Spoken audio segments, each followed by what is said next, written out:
Conrad.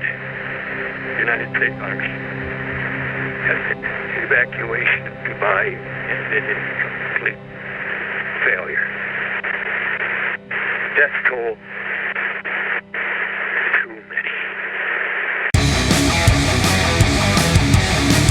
Spec Ops: The Line is a 2012 third-person shooter developed by Jaeger Developments and published by 2K Games. Now, you may have heard of Spec Ops series before. That's because there was a whole bunch of games that came out before Spec Ops: The Line, and they mainly revolved around squad-based third-person cover shooting games. Before I actually talk about the game itself, I kind of want to talk about the history of this game just a little bit. It came out in 2012, and yes, I know it's an old game and it probably doesn't look as great, but it still runs absolutely fine. And this game didn't sell very well, and it was mainly due to it being a Spec Ops game or down to the marketing of this game, and it really didn't give people the sense that this was anything else but a Spec Ops game. But what Spec Ops: The Line was entirely different from anything else that they ever done in the Spec Ops series. So much so that it created a cult following years after this game came out. This game didn't sell well at all when it first came out. It didn't sell barely enough copies. That's why they didn't make a sequel to it. And that's probably because you never heard of another Spec Ops game as well. But over the years, and it's still talked about today, Spec Ops: The Line has created a huge cult following, and many considering this as one of the games that you probably never played, but you really, really should play. On the surface, Spec Ops: The Line is a basic third-person cover-based shooter. It's following its roots, it's keeping to them, and there's nothing special about it in terms of the gameplay department. It's pretty much a very basic shooter. On top of this, it has very wonky controls. Trying to snap into cover, you have to do it at actual flat angles in a way, and it sometimes works and sometimes doesn't. It's a bit all over the place when it comes to the gameplay department, and it's still absolutely playable, and you'll forget about its kind of shortcomings after a couple of hours of playing this game.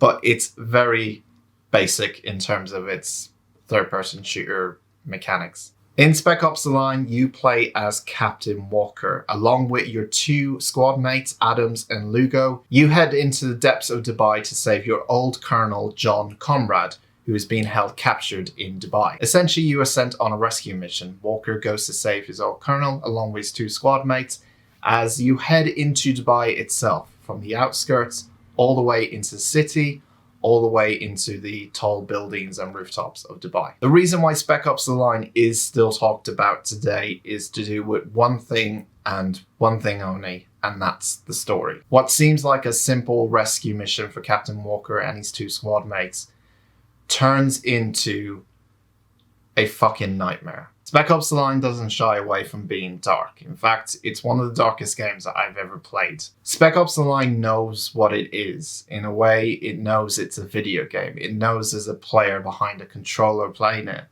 And because it knows these things, and it's more self-aware than most video games, especially military shooters of all things, it does its best to fuck your mind up and really just get into your head a lot. It is not an easy game to play, and it is very disturbing at times, but what lies underneath Spec Ops: The Line is a story that needs to be told and needs to be played by many, many, many, many more players for the next years to come, because I think it's one of the most important ones. And I'm not just saying just because this game is dark and oh, it's really twisted, it's a great game.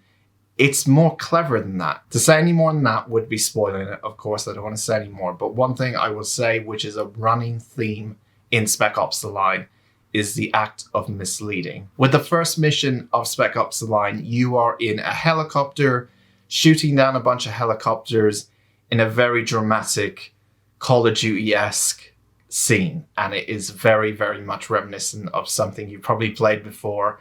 And all you're doing for the first hour or two is shooting people, and it feels like it's every other military, maybe squad-based game you've played before. Yeah, it's not going to win any awards in the gameplay department, and the nice thing about the gameplay, I would say, the one redeeming feature, is that the environments have a very special role to play. And I don't want to say any more than that, but you're going to be using the environment a lot, and I think they did something interesting with the environment. That's all I'll say on that. But Spec Ops to me is a classic in terms of its storyline. I think this is one of the best stories ever told. It's certainly one of the most dark, twisted, and haunting games I've ever played, and it will affect you. Spec Ops The Line isn't just another third-person shooter. It's an experience into the human mind of all things. It's an experience into that. This game will blow you away in terms of what you're about to see in it, the imagery, the art style, the aesthetic. A lot of people praised the recent Modern Warfare for its shock value, returning to its shock value of things and missions, particular set pieces that really shocked you and you didn't see coming, that were really twisted and dark. The London bombing scene in the recent Modern Warfare is a good example. No Russian mission in Modern Warfare 2 is another example. And the way I look at Spec Ops The Line is it's not just a level, or it's not just a set piece that makes this game so shocking. It's the whole entire game. And that's why I think more people should play it. If people are praising these games like Modern Warfare or the earlier Modern Warfare for its shock value and things you didn't expect, welcome to Spec Ops The Line. This is going to be an experience for you. Spec Ops The Line needs to be played by more people. That's just a fact in my eyes. It's a basic third-person cover-based shooter game, but underneath all this is a story and a setting that will shock you, and one you'll remember for many, many months after you finish the game. I promise you, this game is going to affect you. Be ready for it. I'm going to give Spec Ops The Line an 8.5 out of 10. Just to let you guys know, because of the kind of recent drought of games or new games coming out, because of obviously a certain thing going on in the world at the moment, most games have been delayed or pushed back. So I am probably going to be reviewing like games like Spec Ops where they're a bit older, and hopefully that's okay, but I will look at things that came out more or less in the last couple of years. I won't go too far back, but in the last couple of years I'll look at doing reviews for them, and they should be coming out soon. But as soon as a new game comes out, I'll obviously get a review done of that too. But thank you very much for watching, and I'll see you next time.